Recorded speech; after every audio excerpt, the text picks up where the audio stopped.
Hello there from the great state of North Carolina here on February the 26th, 2026. My name is Jeff Cloud. I'm the Executive Director of Crossroads Reentry. This video is for the purpose of an addendum. It's the 2026 addendum to our jobs and housing videos. And what I mean by that is those videos were recorded in 2014. We did in 2014 think out ahead and tried to make them as futuristic as possible, but that being said, there's many things that change over time. For example, today on the outside, yellow pages are hardly ever around, so people Google to find stuff. For example, if you needed a plumber, you got no yellow pages, but what you do is you put a plumber, Huntersville, North Carolina, whatever the case is. So anyhow, that being said, just want to do this addendum, and its whole purpose is going to bring you up to speed on those two sets of videos. We have two videos for housing that you can find, Crossroads Reentry, Housing 1 and 2. And then A Job and D Job series, I think there's 5 that you can find on video as well. My suggestion is, of course, to watch this first. Jot down some notes. We strongly suggest putting this thing on pause once you hear this rest of this sentence, and getting a pencil or a pen, a paper, and writing down the points of this addendum, and then you'll review the 7 videos, taking notes as well too.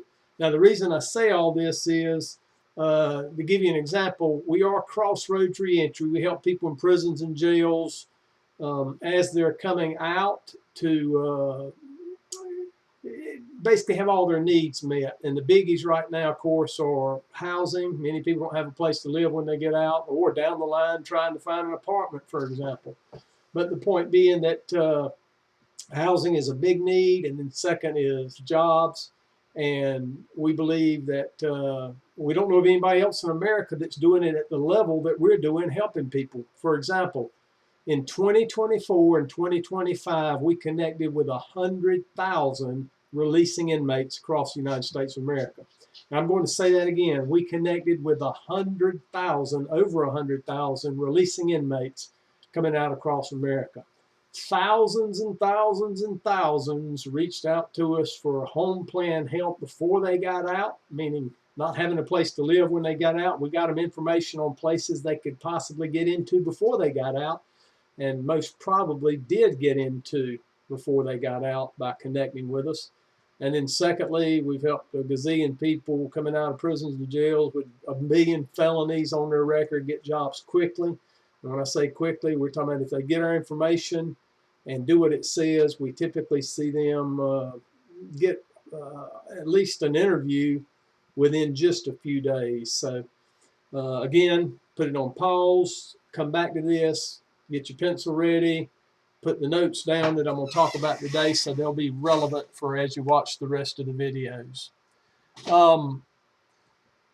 Let's see, just to let you know some other things about Crossroads Reentry.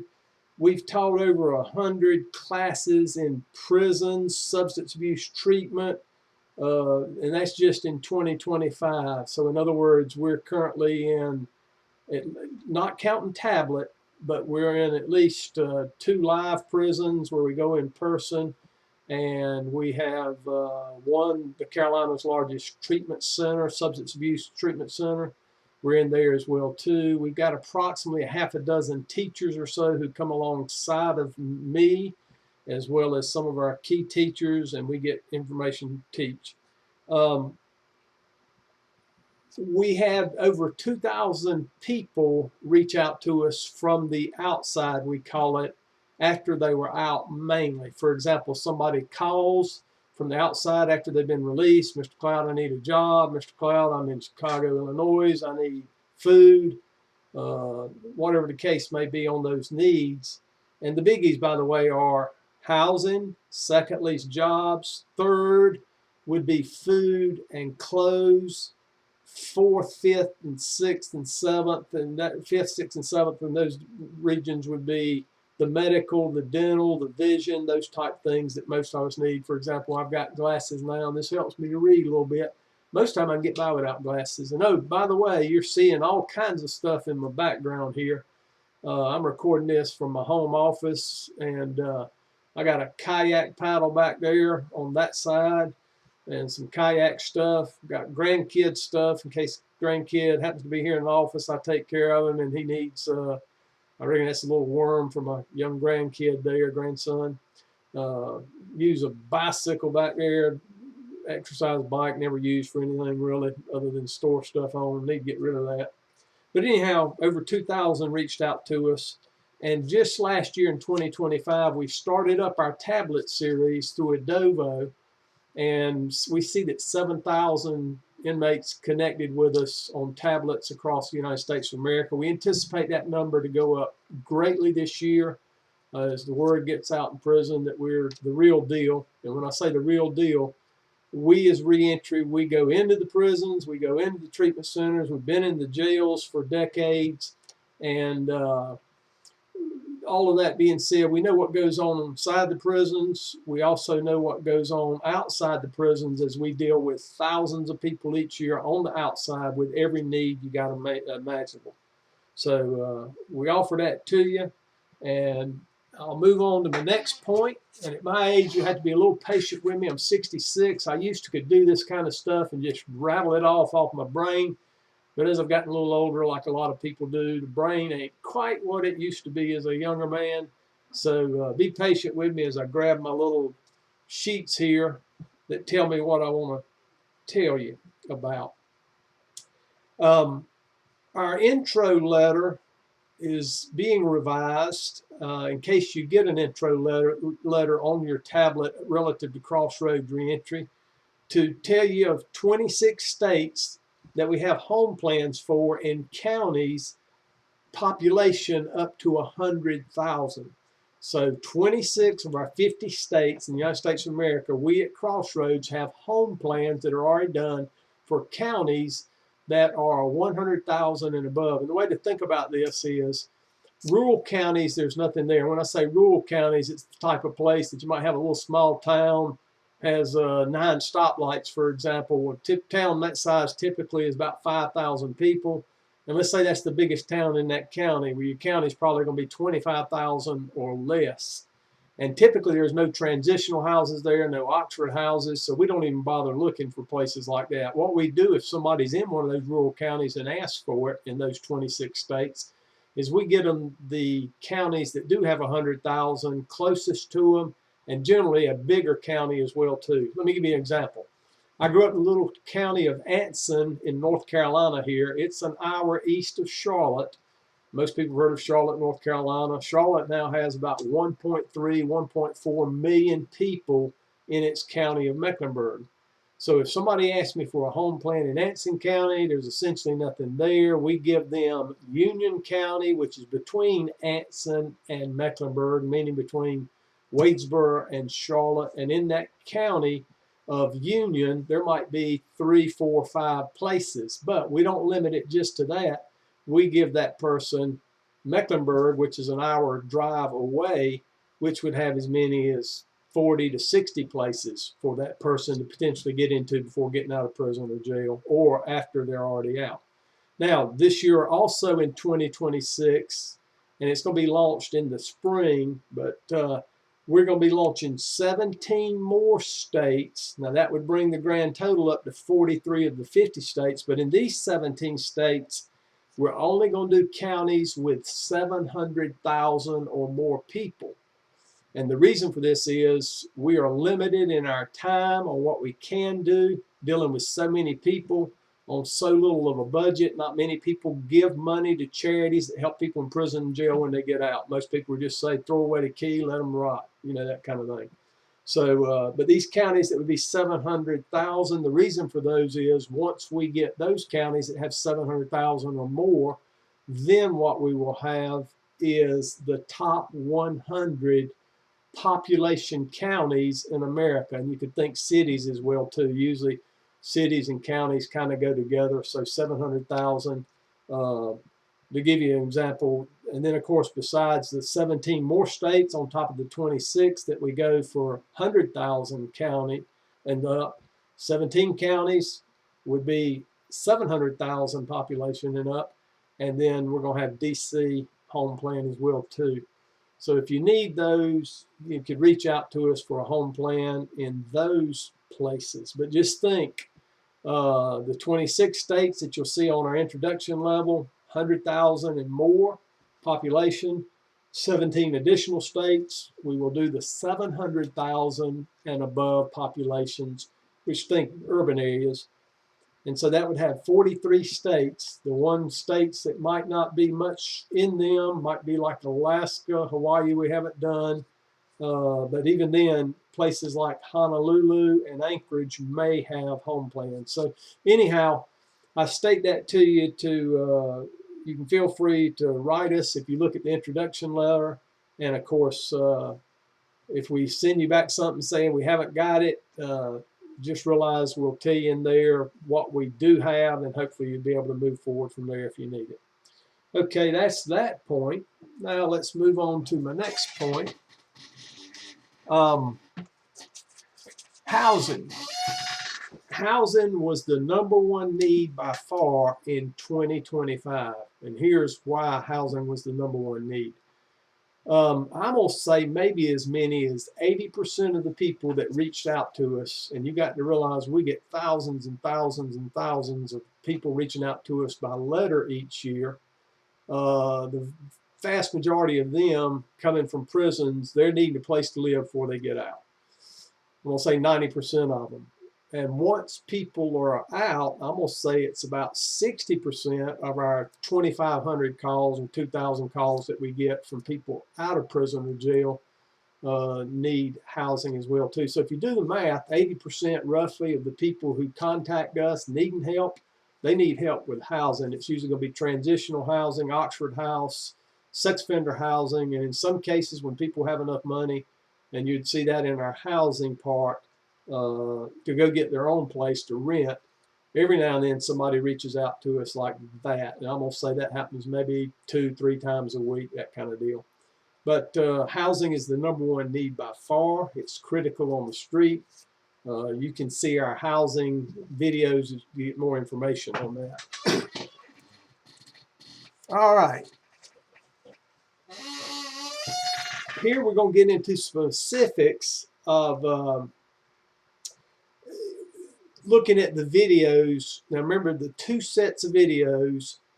There's housing that has 2 50-minute videos, and 50 minutes is approximate. You've got jobs, and that's going to be a job and the job. That's going to have 5 videos. Now in a job and the job, the 2 websites that we put in that information from 2014 were Career Builder and Craigslist.org. That's careerbuilder.com. You can still keep Craigslist.org as a decent source to try to look for work, but replace Career Builder with Indeed.com. That's replace careerbuilder.com with Indeed.com. That's I-N-D-E-E. Let me start over. I-N-D-E-D, Indeed, has 2 E's in the middle of it, .com. .com. So that's one of the things that you'll need to replace there in the actual A job and the job. And that was in A job and the job #1. So in A job and the job part 2, the Association of General Contractors should be replaced with thebluebook.com. So where you see our information on the video in A job and the job part 2, where it's speaking of the Association of General Contractors, that was active and up in 2014. That's no longer there now. So go and replace that with thebluebook.com. Now, all of this will make sense when you look at these particular videos. Also, in A Job and The Job Part 2, it mentions Yellow Pages, and you simply replace that with Google. Google, of course, is a way of using the computer on the outside to search for stuff. And if you don't know how to use a computer when you do get out or use Google, find some young person. They can always take care of stuff technologically wise. As a matter of fact, my wife's way better technology than I am. I just had her last night help me with an app, something on Apple, blah, blah, blah. Not long ago, I've got a little golf monitor launch thing that tells how far I hit the golf ball into the net. It'll actually tell you how far would that be on the golf course and what launch angles and what the club head speed is, the ball speed, all kinds of stuff comes into play with that thing.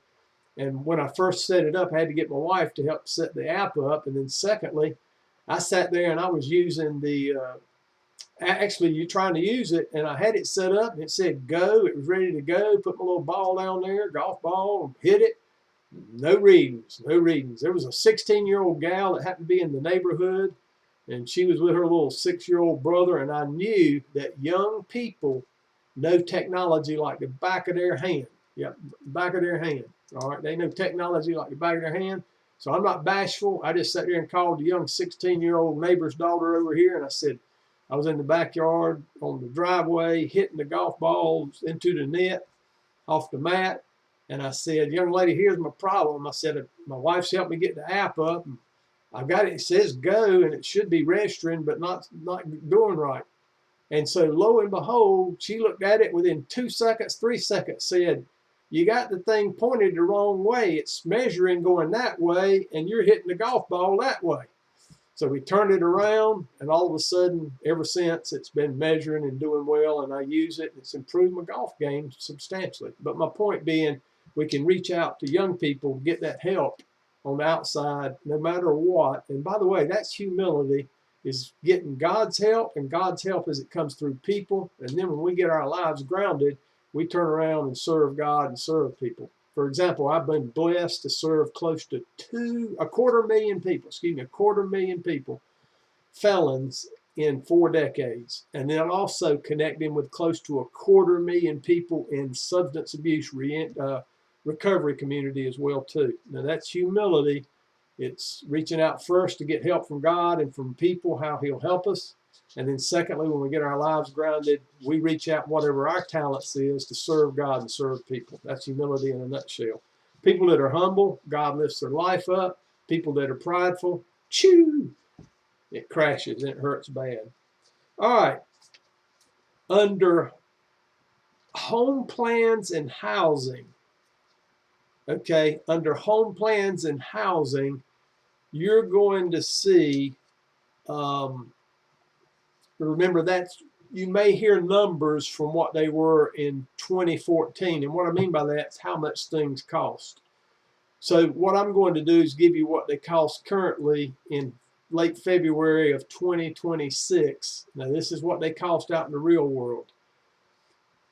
Oxford houses can go anywhere from $125 per week in a rural area all the way up to maybe $350, $400 in New York City. You get the picture. The rural area, South Carolina is nowhere near as expensive as New York City or Los Angeles, California. So that's Oxford houses. Transitional houses typically cost a little bit more than that, maybe $150, $175 all the way up to $400 or $500 in a New York City environment or a Los Angeles environment, more expensive type place.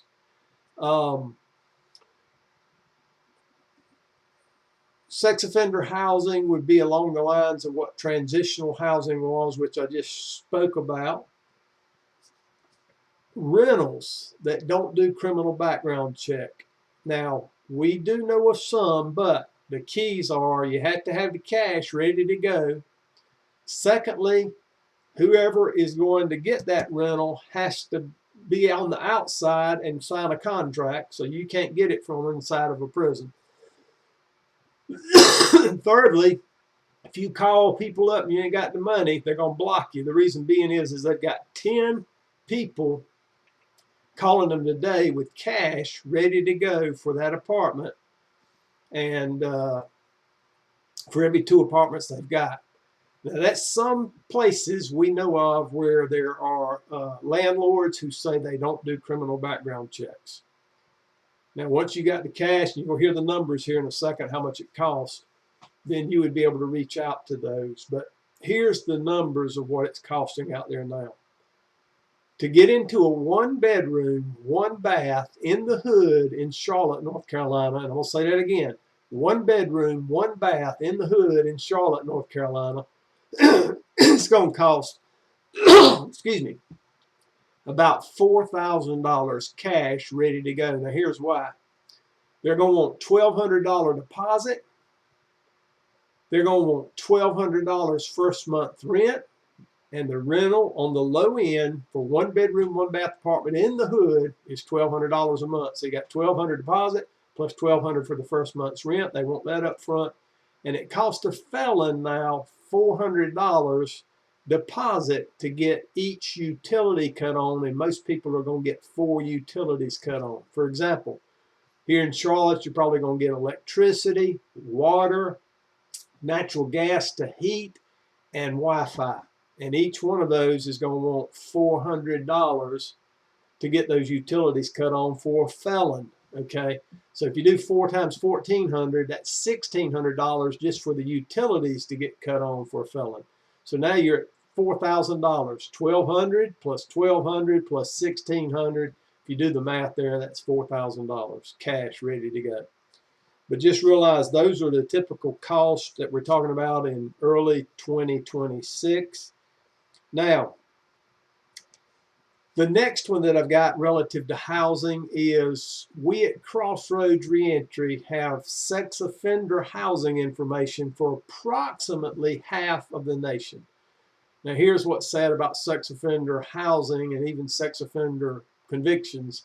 Most people don't know that the vast majority of people in prisons and jails that are branded as sex offenders are in there for something similar to consensual sex as a 22-year-old with a 17-year-old. For example, a 22-year-old male has consensual sex with a 17-year-old female, and then her people turn him into the law, and the law says that if somebody over 21 has sex with somebody under 18, it's statutory rape, for example. That person gets branded as a sex offender the rest of their life. I have literally dealt with, connected with, helped, Lord have mercy, maybe getting over 10,000 sex offenders now over the last 4 decades. And out of all 10,000 or so of those, I've only known of 2 to come off the registry. And those 2 had to pay thousands and thousands and even tens of thousands of dollars to a lawyer to have it done. So sex offender housing is extremely hard to get.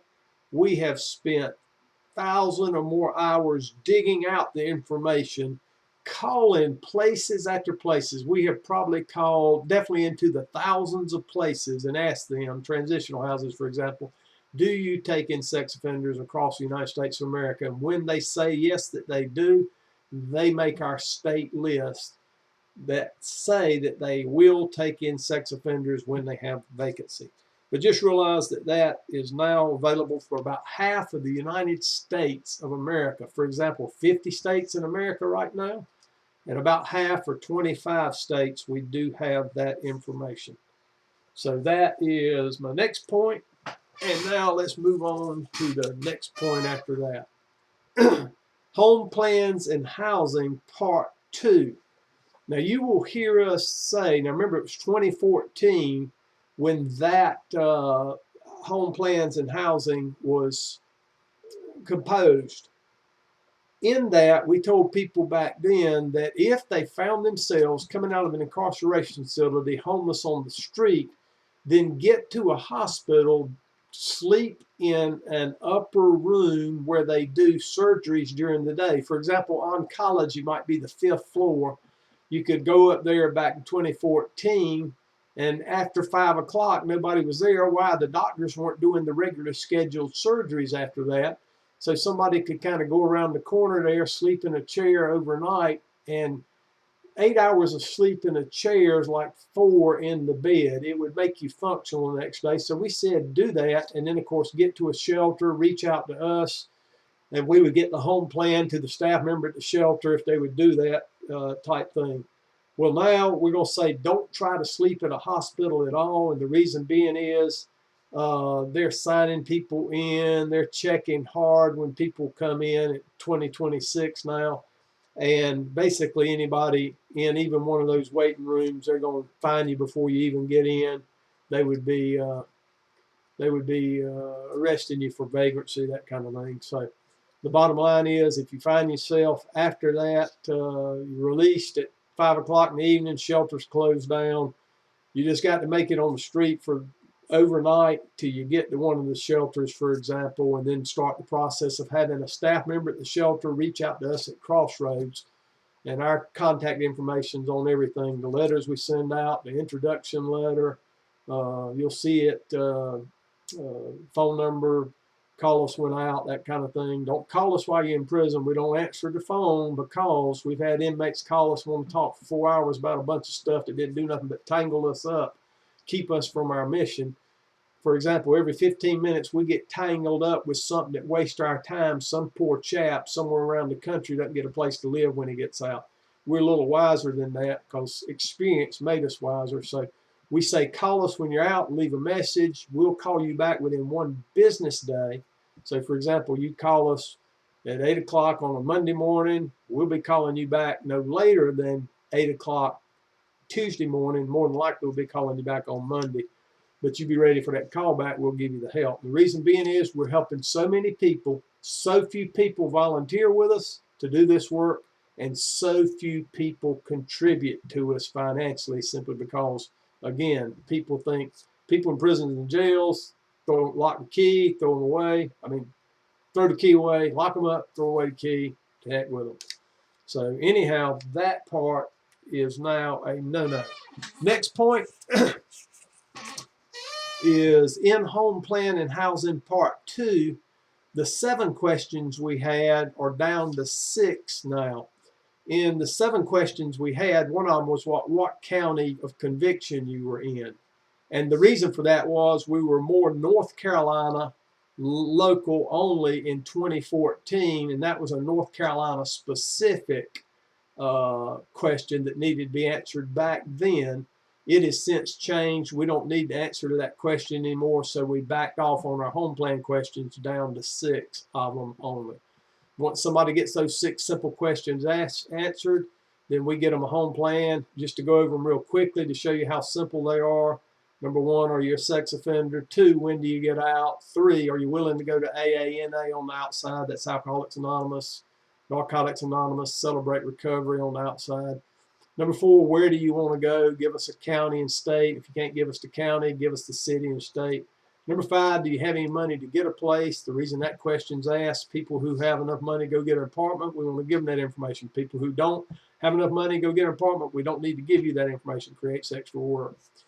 So number 5 was how much money do you have? And number 6, we asked, are you a veteran? The reason we ask if you're a veteran, served in the military, is we have good information on veteran help. So that's the 7th questions going down to 6. Again, in home plans and housing number 2, it mentions the North Carolina DPS, and now we're nationwide, so have any staff in the United States of America can email the same email address if need be. Again, I'm going to go back to tell you it's in home plans and housing part 2. It mentions the NCDPS, which is North Carolina Department of Public Safety. They've changed their name 3 or 4 times since then, so that's not applicable anymore. But now we're nationwide. So, for example, if you're in New York and you have a staff member who's willing to help you, they can reach out to us, get a home plan quicker and probably more efficient than the mail system. Just to let you know, the mail system is so far off the chain now that on average, we get, I don't know, 3-5% of letters don't get to us. Ones that we might mail, they go to the wrong place, that kind of stuff. But I won't go into that. Just realize that mail's nowhere near what it used to be 10, 20, 30, 40 years ago as far as dependency. So again, that is in home plan and housing number 2. Anywhere in the United States of America, if you have a staff member, they can email us, and that email address is in home plans and housing number 2. All right, next point. A job and the job. There are 5 DVDs, and I'm sorry, we call them DVDs. That's what we used to call them in 2014. There's 5 parts, again, for A job and the job. A job is a job that puts money in your pocket. The job is the one that the good Lord will call you to, that you do for free. For example, when Michael Jordan played basketball, that was the job. He was passionate about it, he loved it, etc., so on and so forth. But Michael Jordan at one time worked A jobs. Matter of fact, I think he worked McDonald's one time when he was younger back in high school. You get the point. But anyhow, there's 5 50-minute videos on that. There's 2 videos on home plans and housing. So parts 1 and 2 for home plans and housing. The intro letter, the old one is to be deleted that we had from 2025 and might even go up into early 2026, somewhere around April the 1st, April the 15th. Our new introduction letter will be launching, and in that one, it will be updated on how you can get help from us. And there's going to be minor changes. The bulk of it's still good in the old one, but the new one will be updated to make the changes that are there from 2025 to 2026. For example, 2025, we only mentioned 26 states people can get their home plans from. 2026, we're going to allow those 16 other states that we're moving in those states only up to 700,000 county populations, as mentioned earlier in this video. All right, let's see, was there anything else? Well, that's it. Let me double check here this last one. Yep, that's it. So you get a chance, just as a reminder on this addendum video, go look at A job and the job, the 5 videos. Go look at the 2 housing videos, unless your housing's perfectly covered when you get out there. And there are some people who get out of prison who go live maybe with mom and dad. They're super rich and they've got a great environment to go to. And I applaud, great that you got something. But the bottom line is, if you're needing housing, or even if you need a good backup plan, go watch those 2 on housing as well too. Go look at the introduction letter that we've got. And then we're also going to start a new series launching roughly April of 2026 that's going to be Serving Time Successfully. And that one I'm really looking forward to. We're going to start the filming of it next week. But basically what it is I'm going to take 5 people. Now you got to remember, I've dealt with close to 250,000 felons in my life. These are 5 of at least the upper echelon of being successful in both serving time while locked up, and secondly, being successful after getting out. And so I will be basically acting as the host, talking with them. They're going to be getting key points that people can use while they're on the inside to serve time successfully. And if you don't think that's a good thing to do to serve time successfully, let me tell you a quick story of one of the guys who I'll be videoing, I hope. Sent out the email yesterday, and hopefully he'll respond to it shortly and say that, yeah, he'll be a part of this. But basically, one guy was a lifer. And to sum it up in a nutshell, he only served about 15 years, but he committed his life to Christ. He turned his life so much around on the inside that even the staff all around him could tell he was a totally different man from the one that got charged.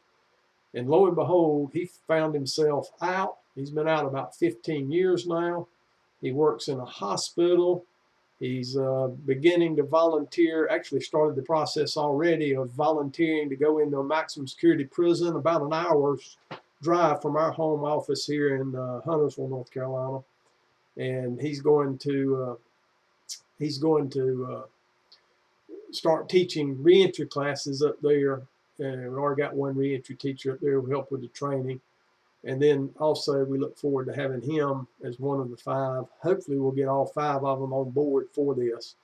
And that will help people to serve time successfully, whether they're in life without parole, never would get out. It can make life better for them.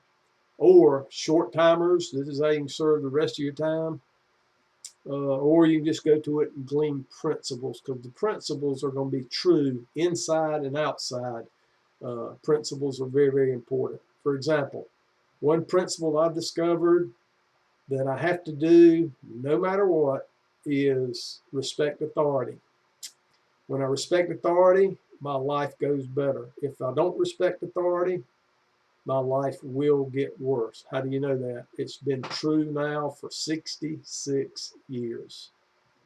I'm 66 years old. It's been true for 66 years. But anyhow, you'll see some of the things in there. And with that being said, look forward to you seeing me and others from Crossroads Reentry on some of these tablets and introduction letters and things like that. And plug in and get that help, because remember, humility, God raises humble people up. Humility says, God, I got to have your help, and I got to have your help as it comes through people. Crossroads Reentry. We've done it to the tune of connecting now with almost 250,000 people in 4 decades, and we're rolling at 60,000 last year. So you see the numbers are just expanding tremendously. The year before it was about 40,000. So the numbers are just growing intensely. So you have a blessed day, and we'll see you in some of the other videos.